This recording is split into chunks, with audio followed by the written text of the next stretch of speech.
श्री राधे राधे।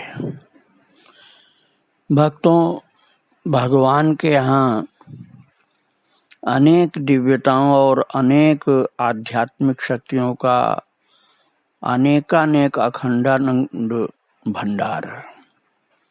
परमात्मा तो सबके महास्रोत हैं। गीता जी के 10वें अध्याय में भगवान ने कहा है कि यद यद विभूत मत सत्वम श्रीमदूर्जित मेवा तत्व देवावगच्छत्वम मम तेजोंस संभवम।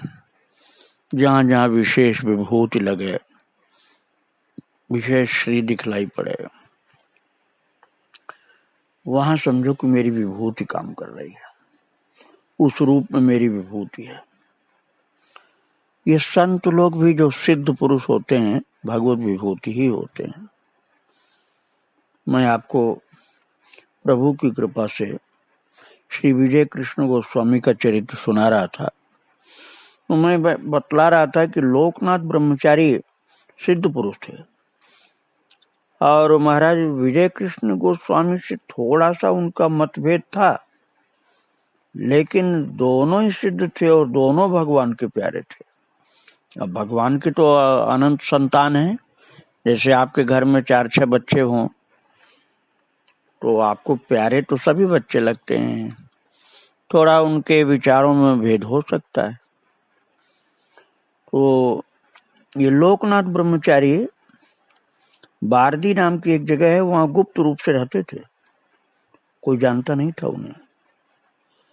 विजय कृष्ण को समाधि अवस्था में उनका पता चला था। विजय कृष्ण गोस्वामी को समाधि अवस्था में उनका दर्शन हुआ। तब से वे उनसे प्रीत करने लगे और उनके पास अक्सर जाया भी करते थे और अपने शिष्यों से भी कहते कि लोकनाथ ब्रह्मचारी के पास जाया करो, तुम्हारा भला होगा, वो सिद्ध पुरुष है। अपने शिष्यों को भी भेजने का मतलब हुआ कि कितने उदार संत थे वो। अब आप इस बात को समझिए कि जहां ज्यादातर ऐसा देखने को मिलता है कि लोग जब तक भगवान की कृपा नहीं हो, हृदय निर्मल न हो, तो अपने शिष्यों को दूसरी जगह नहीं भेजना चाहते लोग। लेकिन महाराज विजय कृष्ण गोस्वामी खुद बोलते थे अपने शिष्यों को कि ब्रह्मचारी के पास जाया करो, तुम्हारा भला होगा। इसका मतलब विजय कृष्ण गोस्वामी का हृदय कितना निर्मल था और संतों की पहचान कितनी थी और भक्तों का कल्याण कितना चाहते थे। किसी प्रकार का भी भेद नहीं था उनके मन में। विजय कृष्ण जब दरभंगा में बीमार पड़े और उनके जीवन की कोई आशा न रही, तो उनके शिष्यों ने ब्रह्मचारी जी के पास जाकर के उनको बचा लेने की प्रार्थना की। तो उन्होंने कहा, तुम दरभंगा चलो, मैं आता हूं। उसी समय वे अपनी कुटिया के भीतर गए। अब आप देखिए सिद्ध महापुरुष की शक्ति। वो अपनी कुटिया के भीतर गए और भीतर से दरवाजा बंद कर लिया कुटिया का और शिष्यों से कहा कि जब तक मैं न कहूं दरवाजा खोलने की चेष्टा मत करना और न मुझको आवाज देना। महाराज उसी दिन विजय कृष्ण गोस्वामी के पुत्र योग जीवन और उनके कुछ अंतरंग शिष्य दरभंगा जाने के लिए जब ढाका से जहाज पर कलकत्ता जा रहे थे, तो उन्होंने ब्रह्मचारी जी को आकाश मार्ग से दरभंगा जाते हुए और उनकी ओर इशारा करते हुए देखा। देखिए कैसे सिद्ध योगी थे। लोकनाथ ब्रह्मचारी जी आकाश मार्ग से जा रहे थे, इन लोगों को इशारा किया कि मैं जा रहा हूं और तुमसे पहले पहुंच जाऊंगा, और गए आकाश मार्ग से। ऐसी शक्ति थी। इस प्रकार विजय कृष्ण गोस्वामी जी और लोकनाथ ब्रह्मचारी जी में योगा योग बराबर बना रहा। दोनों एक दूसरे से मिलने के लिए बेचैन रहते, पर एक बात को लेकर दोनों में मतभेद हो गया। अब ये देखो भगवान की लीला कैसे सिद्ध पुरुषों के बीच की। क्या मतभेद हुआ, क्यों मतभेद हुआ, आप इस बात को समझो। ब्रह्मचारी जी प्रारब्धवादी थे, लोकनाथ ब्रह्मचारी जी। वे कहते प्रारब्ध के अनुसार कर्म करके प्रारब्ध से निवृत्ति पालने पर ही भजन साधन संभव है। और इसलिए वे गोस्वामी जी के शिष्यों को संसार में लौट जाकर के कर्म द्वारा प्रारब्ध से निवृत्ति पा लेने पर ही भजन साधन संभव है, ऐसा बताते थे। और इसीलिए वे गोस्वामी जी के शिष्यों को ये उपदेश करते थे कि संसार में लौट जा करके प्रारब्ध को शेष करो, जो प्रारब्ध है उसको भोगो, उसका महत्व ज्यादा, प्रारब्ध का महत्व ज्यादा बताते थे, प्रारब्धवादी थे वो। और गोस्वामी जी कहते, विजय कृष्ण जी कहते कि प्रारब्ध का शेष कर्म से नहीं, नाम जप से ही संभव है। देखिए, इनका भी भक्ति मार्ग था विशुद्ध और उनका योग मार्ग था। भक्त दोनों ही थे, नास्तिक कोई नहीं थे, लेकिन भक्ति मार्ग शुद्ध मार्ग होना अलग बात होती है। वृंदावन के कन्हैया के प्रेमी जो हैं महाराज, जो नाम रूप मानते नहीं, वो कैसे हो सकते वैसे? वो तो भगवान किसी को खींच करके जबरदस्ती लें तो अलग बात होती है। तो वो कहते थे गोस्वामी जी कि प्रारब्ध का शेष कर्म से नहीं होगा, नाम जप से संभव होगा। और जब पता चला कि ब्रह्मचारी जी उनके शिष्यों को कर्म करने का उपदेश करते हैं, उन्होंने उनके पास जाने को तब मना कर दिया। प्रारब्ध और पुरुषार्थ दोनों के संबंध में उन्होंने कहा कि पुरुषार्थ द्वारा प्रारब्ध पर काबू पाना असंभव है। पुरुषार्थ थोड़े समय के लिए होता है, चिरकाल के लिए असंभव है। ब्रह्मचारी जी पुरुषकार के द्वारा, बंगाल में लोग पुरुषकार बोलते हैं, पुरुषार्थ समझिए, प्रारब्ध कर्म अतिक्रमण कर साधन की चतुर्थ अवस्था निर्विकल्प समाधि तक पहुंच गए थे। पर प्रारब्ध के कारण उन्हें वहां से लौटना पड़ा और खेतों में मेहनत मजदूरी करके जीवन निर्वाह करना पड़ा। निर्विकल्प समाधि तक पहुंचने के बाद की बात वक्त, शास्त्रों में प्रारब्ध से छुटकारा पाने के लिए दो उपाय बताए गए, विचार और अजपा साधन। प्रारब्ध से छुटकारा के लिए विचार मतलब ब्रह्म चिंतन, जो कुछ करो विष्णु की प्रीति के लिए करो। ये जो उठना बैठना स्नान आदि सभी कार्य निष्काम भाव से विष्णु की प्रीति के लिए किए जाएं तो प्रारब्ध कर्म शेष हो जाता है। भगवान के लिए ही सब कर्म हो तो।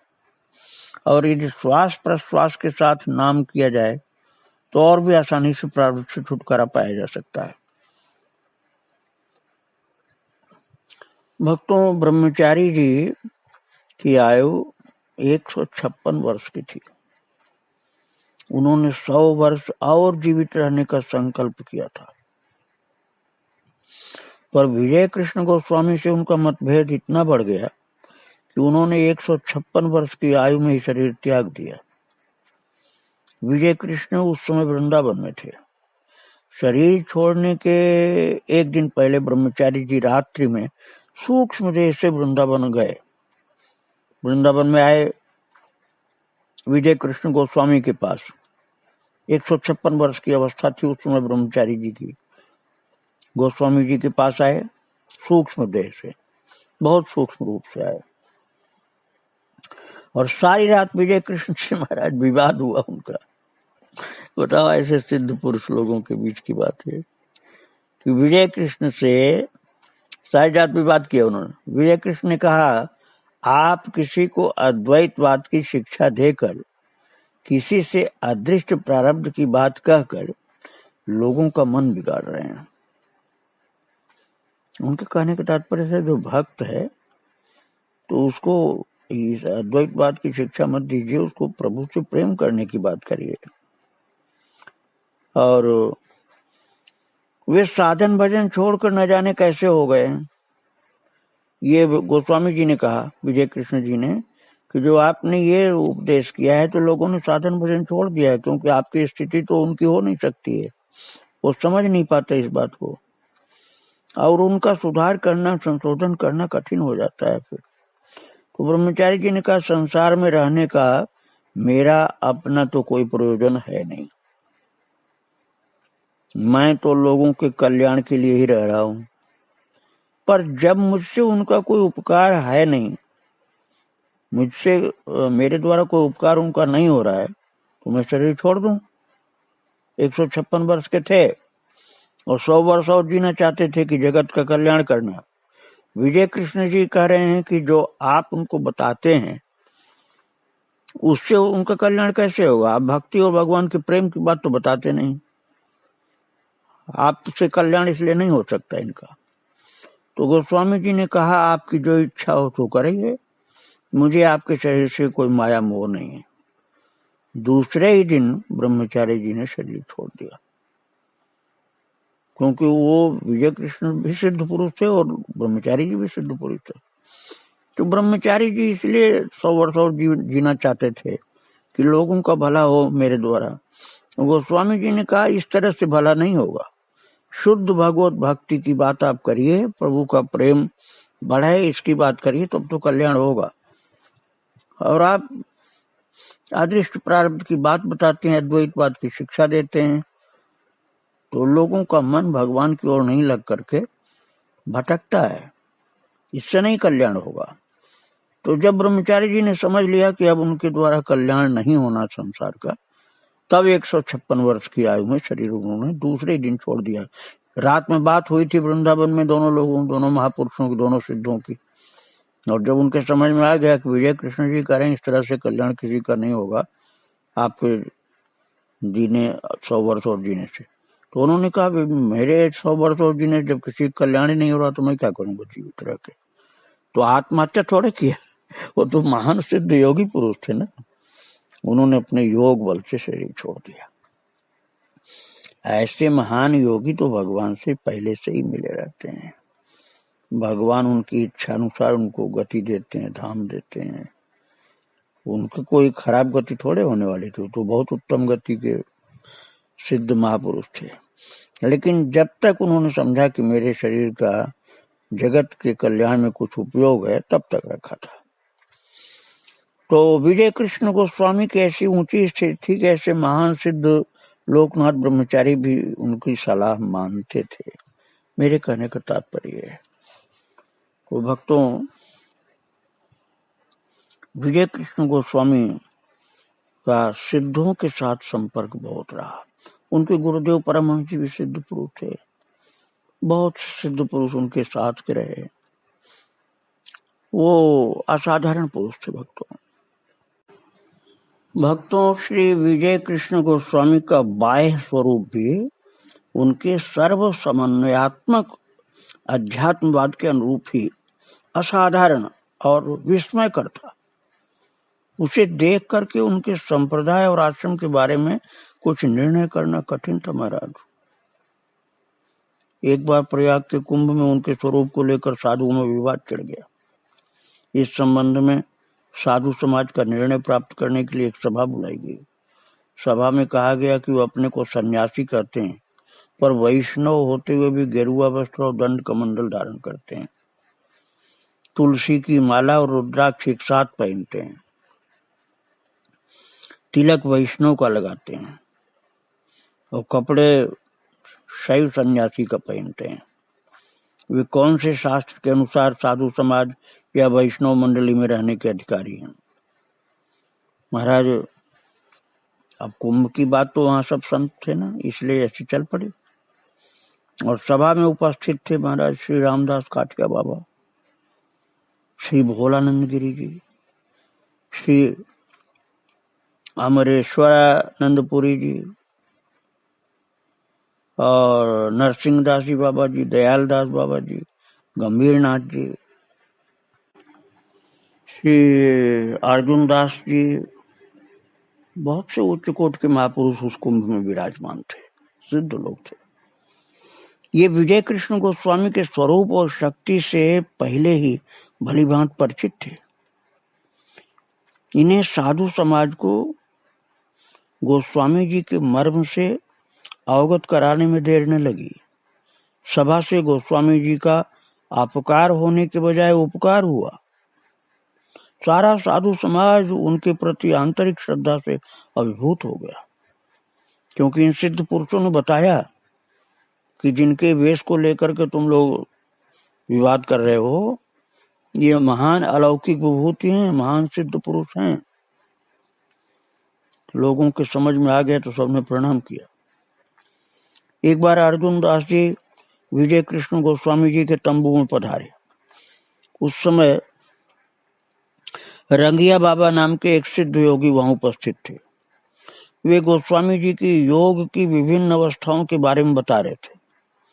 वे कहे जा रहे थे और गोस्वामी जी सुने जा रहे थे। उनका व्याख्यान बंद ही नहीं हो रहा था। ये देख करके महात्मा अर्जुन दास जी से रहा नहीं गया। वे रंगिया बाबा के प्रति रुष्ट हो बोल पड़े, अरे क्या कह रहे हो, किससे कह रहे हो, देखते नहीं ये साक्षात योगी राजे हैं, हर समय समाधि में रहते हैं। तब रंगिया बाबा के समझ में आया कि जिनको हम बता रहे हैं तो बड़ी ऊंची विभूति हैं, और हमको इतना ही नहीं पता है कि ये किस स्थिति के महान पुरुष हैं। विजय कृष्ण गोस्वामी जी अपने शिष्यों को, साधकों को महाराज विशेष रूप से जो प्रेमी भक्त श्रद्धावान होते थे, उनको ये कहते थे कि बेटा गुरु के प्रति श्रद्धा बहुत ऊंची रखो, क्योंकि ध्यान मूलम गुरोर मूर्ति। यदि तुम्हें ध्यान करना है तो गुरु का प्रथम ध्यान करना होगा, इसके बाद भगवान का ध्यान करो। भक्तों, मैं नहीं कहूंगा कि आप केवल गुरु का ही ध्यान करो, किंतु कुछ लोग पहले हुए हैं ऐसे कि गुरु का ध्यान करके ही उनको सब कुछ प्राप्त हो गया। किंतु मैं यही कहूंगा कि आप भगवान का ध्यान करिए। प्रारंभ में गुरुदेव का आदर करिए, ध्यान करिए, प्रणाम करिए। भजन करने का आसन विजय कृष्ण गोस्वामी जी के कथन के अनुसार एक निर्दिष्ट स्थान पर सदा रहना चाहिए, उसकी जगह नहीं बदलनी चाहिए, और उस पर और किसी को बैठने नहीं देना चाहिए, नहीं तो आसन का गुण नष्ट हो जाता है। अर्थात अपना आसन अलग रखना चाहिए। ऐसा नहीं कि सब लोग जिसका मन में आया वही ले लिया, वही आसन। जिस पर आप बैठे थे उस पर दूसरे लोग भी बैठ गए, दूसरा बैठा था उस पर आप बैठ गए, ये तरीका सही नहीं होता है। अपना अपना आसन अलग अलग रखना चाहिए। जैसे उस जगह आपको सुरक्षित नहीं लग रहा, दूसरा कोई बैठ ही जाएगा ऐसा है संदेह, तो आप उस जगह से आसन को हटा लीजिए। ये जो वहां रह सकता है तो रखिए, नहीं तो हटा लीजिए। जब जरूरत पड़े तो फिर बिछा लीजिए उसी जगह पर। किंतु आसन नहीं हटाएंगे, दूसरे लोग भी उस पर बैठेंगे, तो आसन का गुण नष्ट हो जाता है। और ये महापुरुष थे विजय कृष्ण गोस्वामी जी, ये कहते थे कि रात को ब्रह्म मुहूर्त के पहले, इनका तो कहना था कि रात को 2 बजे उठो और साधना करो, जप करो, ध्यान करो, पाठ पूजा करो। उस समय तुम्हारा जप भजन देख करके सिद्ध पुरुष लोग कृपा करते हैं। विजय कृष्ण गोस्वामी जी सिद्ध थे, ध्यान में सिद्ध थे, योग में सिद्ध थे, अनेक प्रकार की सिद्धियां थी, फिर भी कहते थे कि नाम ही सब कुछ है। हर प्रकार की सिद्धियों का पूरा अनुभव था विजय कृष्ण गोस्वामी को, फिर भी कहते थे नाम से ही सर्व सिद्धि होती है। और उनका ये कहना था कि ये तुम प्राणायाम के साथ नाम को जोड़ देते हो तो वो तुम्हारे संपूर्ण शरीर में रक्त आदि को शुद्ध करता है, अणु परमाणु में वो नाम व्याप्त हो जाता है, संपूर्ण शरीर में त्वचा तक पर उसका असर हो जाता है, यदि वो प्राणायाम के साथ उस साधना को किया जाए।